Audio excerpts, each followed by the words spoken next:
read Ephesians, the 6th chapter, and read Mark, the 9th chapter.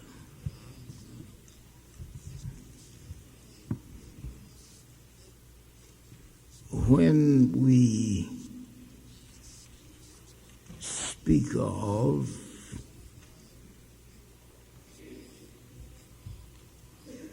the young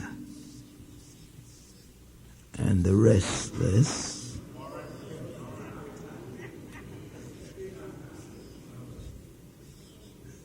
this is not to suggest that this restlessness is confined to the young.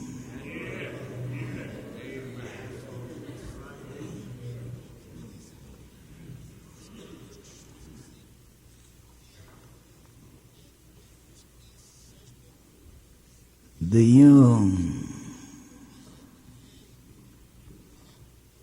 is seeing a most difficult time.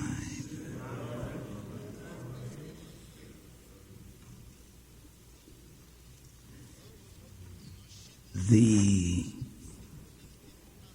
children come to us from God as trailing clouds of glory.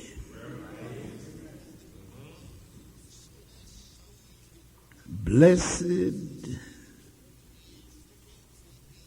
is the pastor who gives special attention to the young. Blessed is the church that supports the young.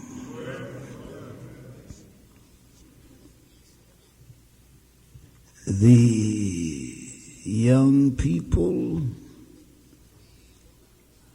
constitute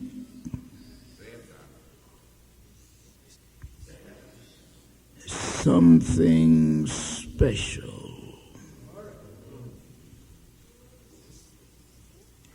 in the country. In the fall of the year,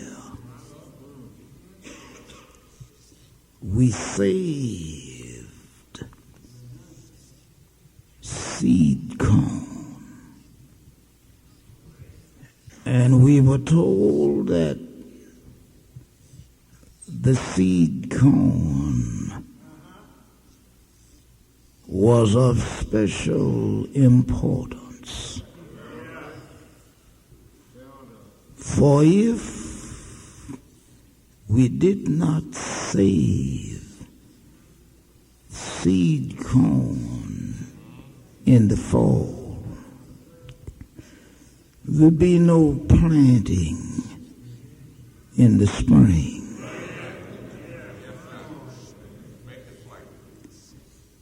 Young people constitute the seed corn of the future.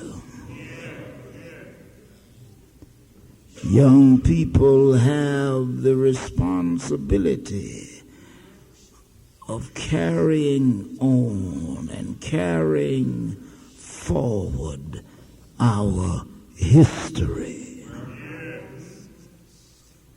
And as such, in the scheme of things, young people have existential connotations. the young people. Read in 2 Samuel about a young man by the name of Absalom. And I think you will find that he was young and he was restless.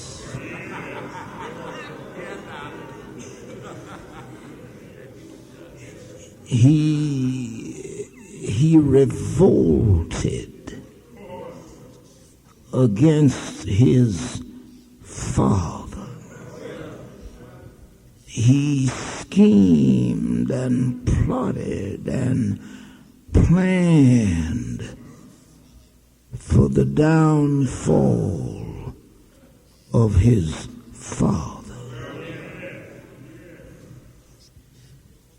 In so many cases today, young people are revolting against authority, whether that authority be at home, at school, in the marketplace, or wherever. They are revolting. This restlessness is due to some degree to the fact that young people are at what is in the light of what is. They are a little bit impatient with their elders. They feel that we don't know where it's at.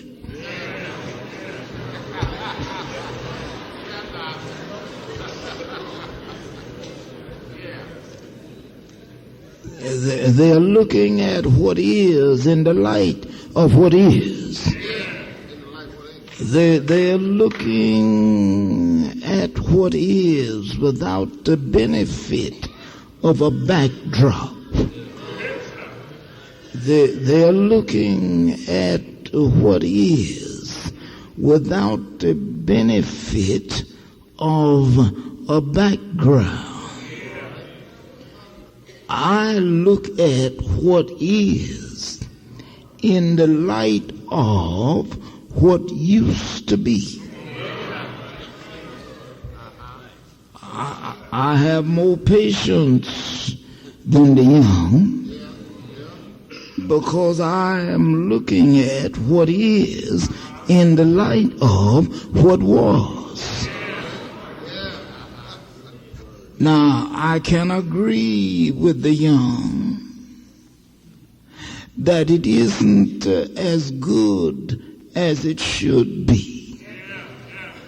But I also know that it isn't as bad as it used to be.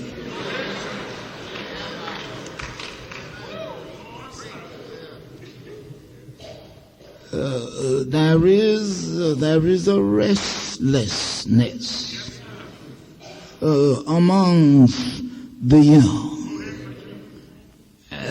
Young people are ambitious and restless. Now, I do not believe that we should thwart this ambition. I do not believe that we should damn them for this restlessness. My feeling is that this energy should be harnessed and channeled in the proper direction. Yes. Young people's restlessness today shows itself in their anger. And I do not condemn them for being angry. They have a right to be angry. You see, they did not make the world as it is. They found it as it is. This is the world that was given to them by those of us who are over 30. Young people are angry today, and I believe that anger is a good sign. I don't think God can use you if you are not capable of getting angry. I don't think you can benefit society if you are not capable of getting angry. I do not believe that you can change society if you are not capable of getting angry. You see, if everything pleases you, if you are satisfied with everything, if you are complacent about everything, if you are at ease concerning everything, then your coming into this world and your being here and your leaving here will not make any difference in the condition of the world. Young people are restless, and this restlessness shows itself in their anger. Yeah, they have a right to be angry, but just see to it that your anger is constructive. You see, the problem with some of us is we get angry, but the things that we get angry about are not worth getting angry over. We must be constructively angry. Yeah, angry to the point that we want to leave the world a little better than it was when we came. Well, now, my brothers and sisters, this restlessness on the part of young people is traceable to some extent to the attitude that some of the elders take. And when I say elders, I do not mean preachers only. Yeah, the elderly. Yeah. You see, so many of us stay out in the world. So many of us give our best days to the world, the flesh, and the devil. And when we, reach the point that we can't do anything but right, we come into the church.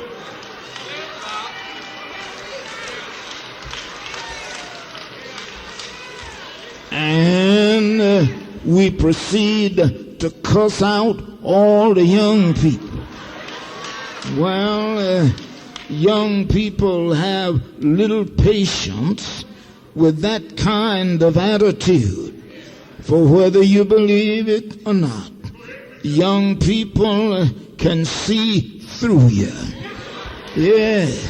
And if there isn't anything to you, they can see that too. If you're just throwing up a smoke screen, a facade, they can see through that also.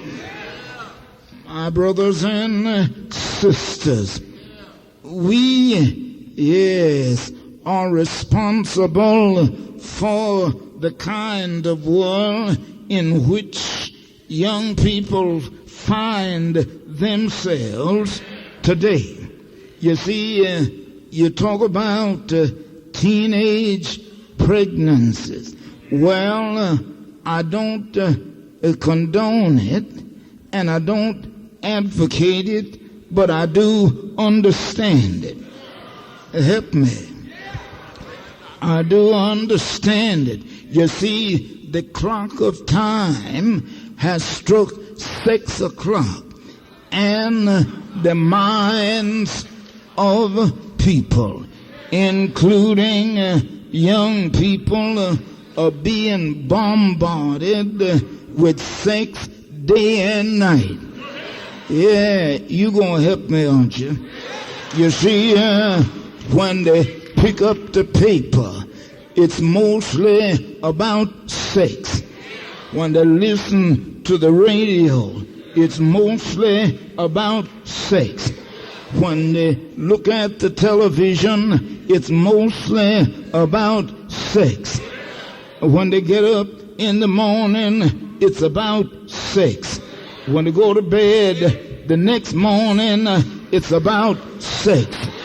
Well, yes, maybe you ought to take a different attitude about the teenage pregnancies. You see, you can't keep a thing continually before me. Help me. And then expect me not to do something about it.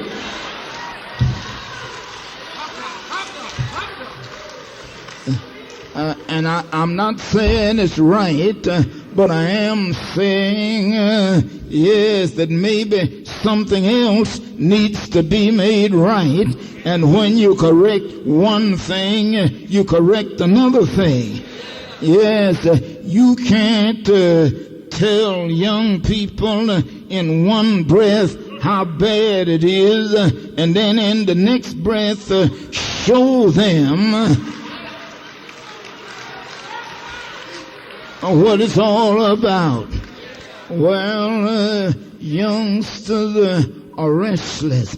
When M.L. King Jr. was ushered on to Time's platform, he found a generation that was restless, but it was ready and ripe for reformation. Yeah, he found a generation that was ripe and ready for the message that he brought. For you see, if you read over there in the Acts of the Apostles, you will find that the lame man was laid at the beautiful gate. Well, when M.L. King came on the scene, he found a generation that had been long at but never in. And you see, when you are always at and never in, that can be discouraging. When you're always at and never in, that can be disillusioning.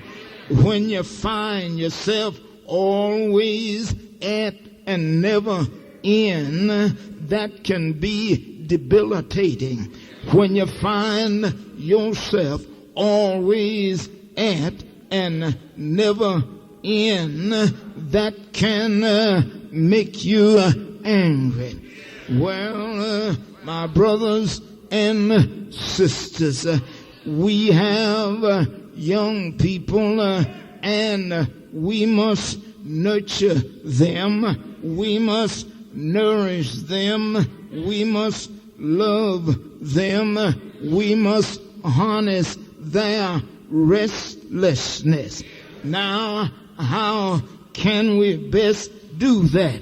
If you read in the book of Joshua, you will find when it was time for the children of Israel to go across the Jordan River, that Joshua got 12 men. He got one man from each of the 12 tribes of the children of Israel. And he told each man, when you start down in the water, get a stone and put it on your shoulder. And when you get over on the other side, you can put the 12 stones together. And when your children ask, what do you mean by these stones, you can tell them what the Lord has done for you. Well, yes, I think it'll be all right if I say to you this evening, that we need to get our children up on Sunday morning. Do not allow them to remain in bed. Yes, you see, Mama never did ask me if I was going to church. If there was any church, I knew I was going. But we have come to a day where parents ask their children, are you going to church? Well, Mama never did ask me if I was going, because if there was any, I knew I was going.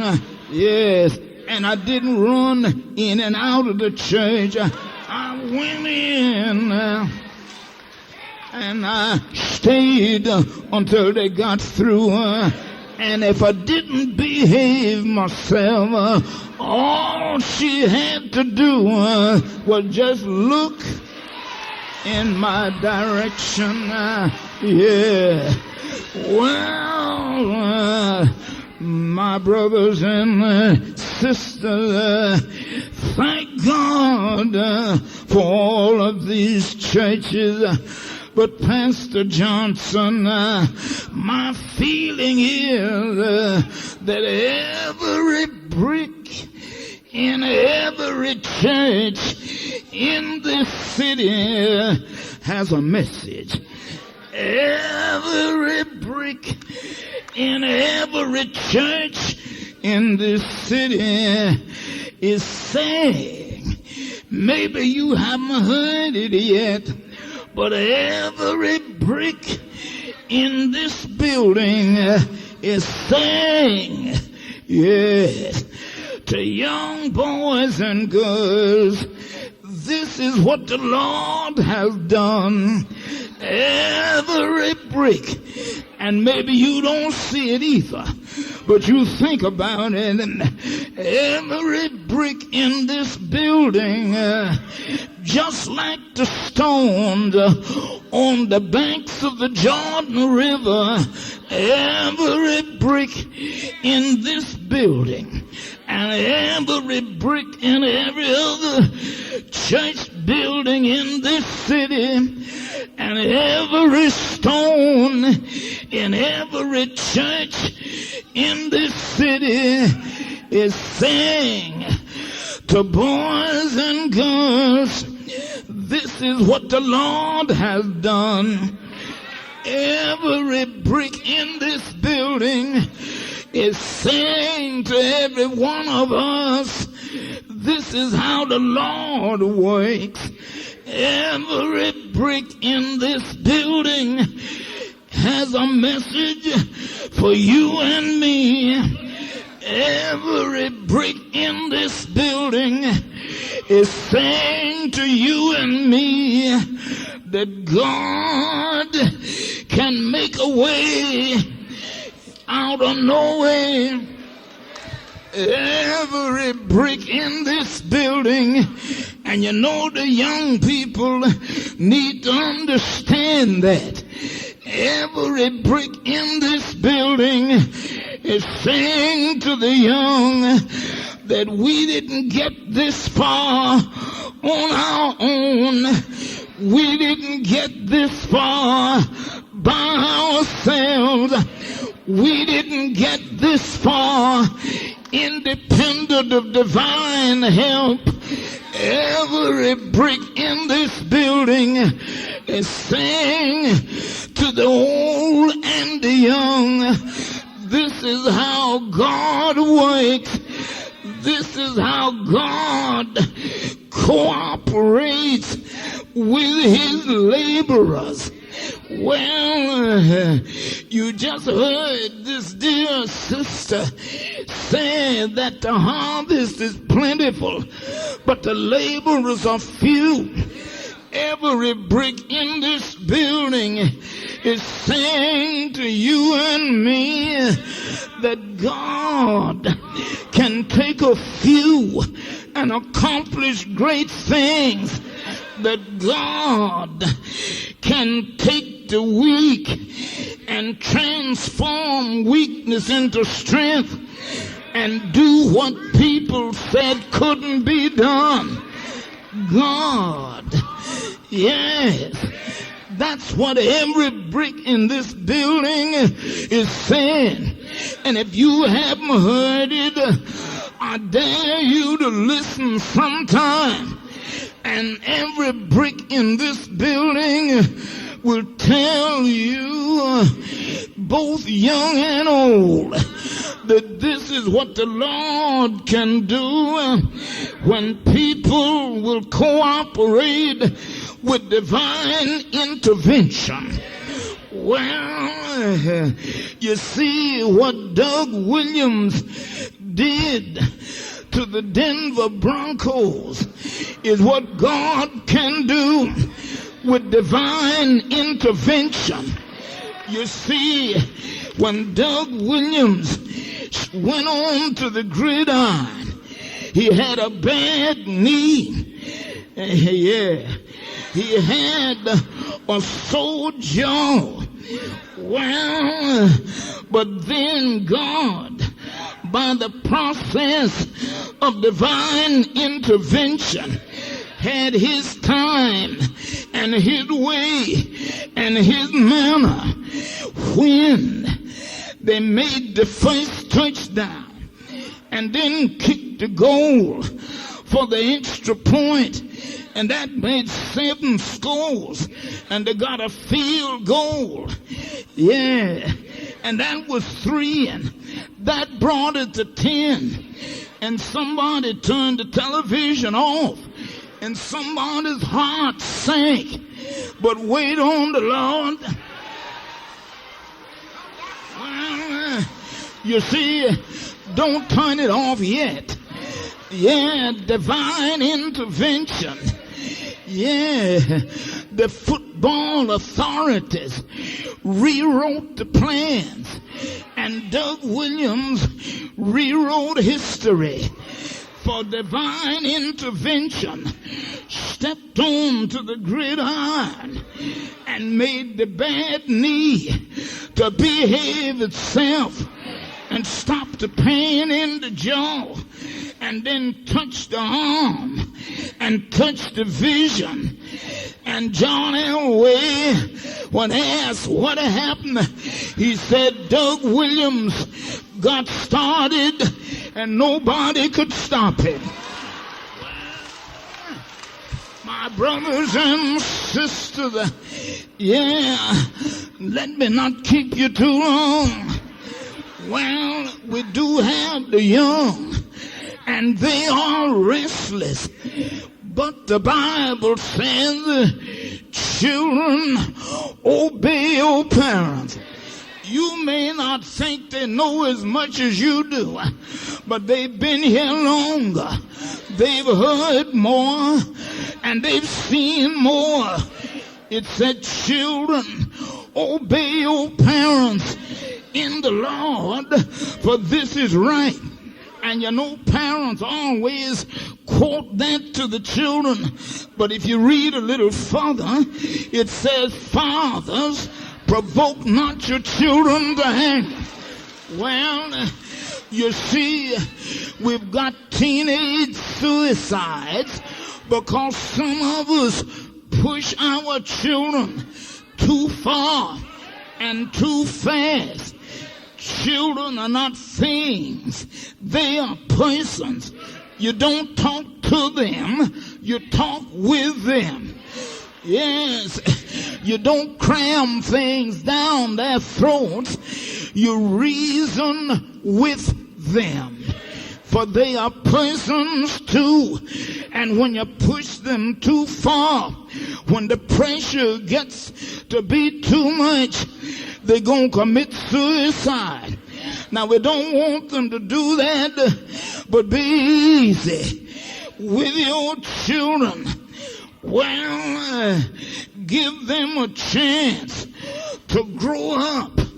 Give them a chance to make some mistakes on their own. For God knows we made our share.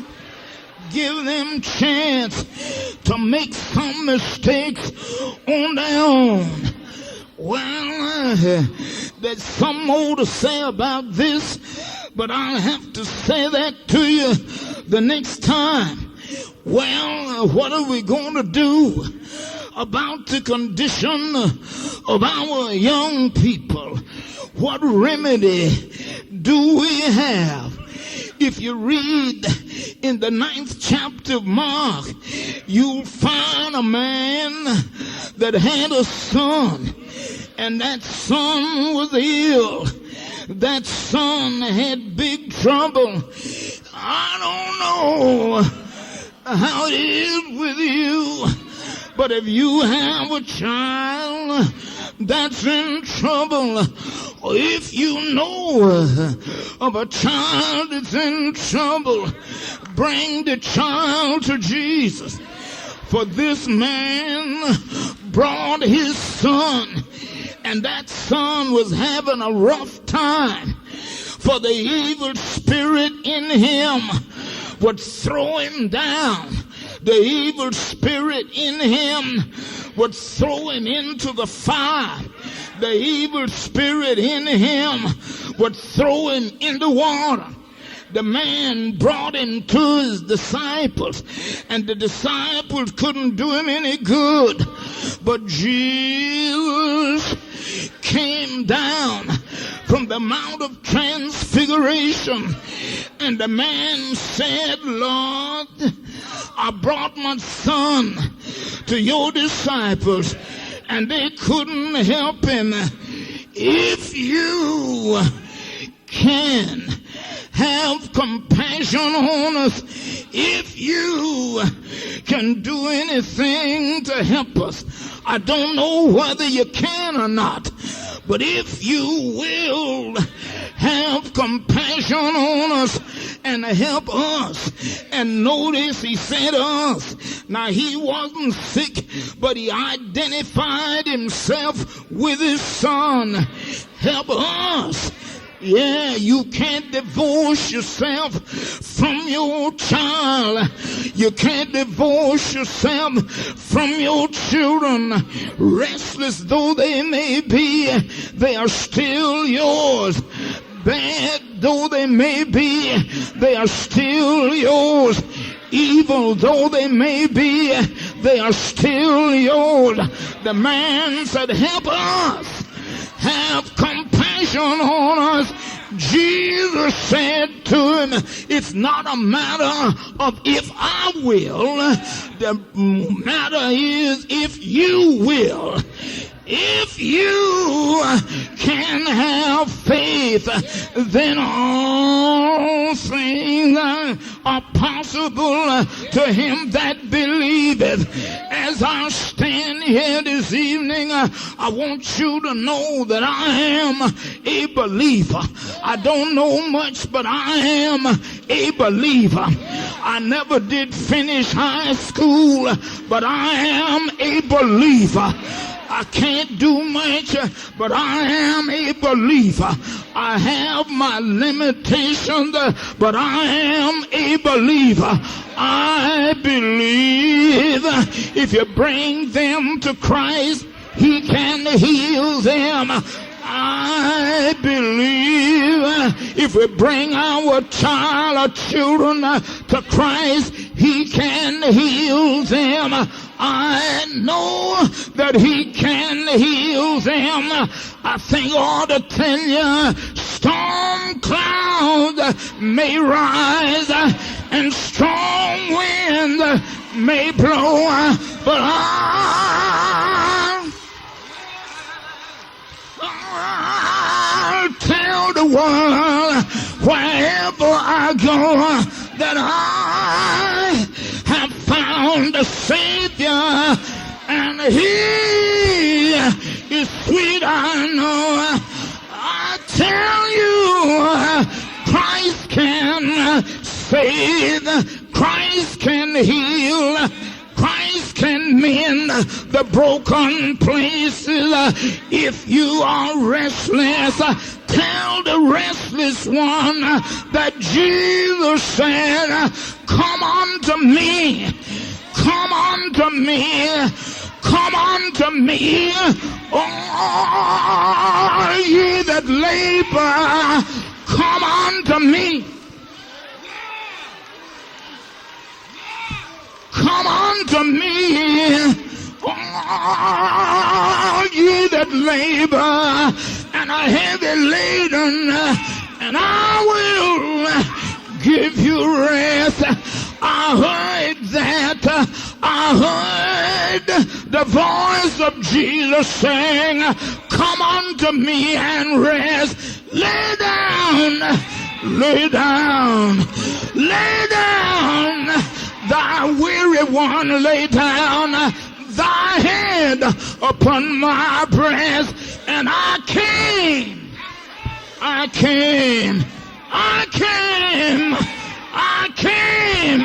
to Jesus as I was weary.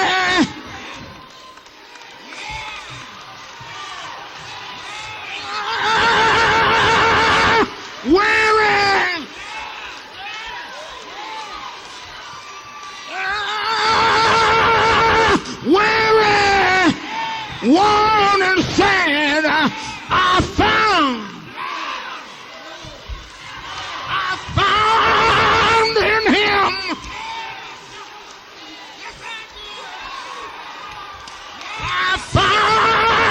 in Him a resting place, and He has made me glad. And I can tell you this evening, I'm so glad I'm here. So glad I'm here.